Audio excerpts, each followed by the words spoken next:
రక్షించబడ్డాను అని దానికి రుజువేంటి? నువ్వు మెడలో వేసుకునే సిలువ, జీసస్ అని టాటూవా, క్రిస్టియన్ పేరా? ఏంటి రుజువు? నీ యొక్క విశ్వాసం. ఈ రోజు నువ్వు క్రైస్తవుడు అని ఎలా చెప్పగలుగుతున్నావు అంటే, నేను క్రీస్తులో విశ్వాసం ఉంచాను, అదే నా యొక్క రుజువు.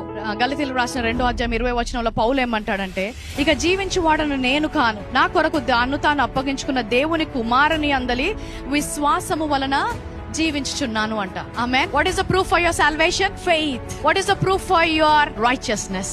ఈ రోజు నువ్వు నీతి మంతుడు అనడానికి రుజువు ఏంటి? నీతి క్రియలా? ఎలా పొందుకున్నాం నీతి? విశ్వాసము ద్వారా. ఆయన కృప ద్వారా పొందుకుంటున్నాం కాబట్టి మన రుజువు మన విశ్వాసం.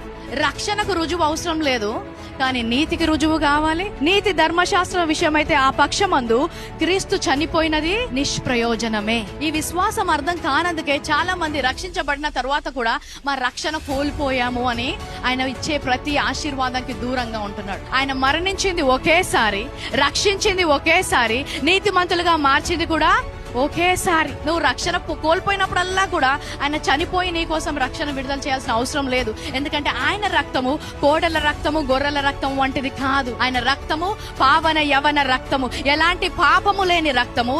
ఎంతమంది పాపంలో వచ్చినా, ఎంతమంది పాపులైనా కూడా ఒకేసారి వారిని పరిశుద్ధపరిచే రక్తం అంట. ఇలాంటి విశ్వాసం ఆయన కోరుకుంటున్నాడు.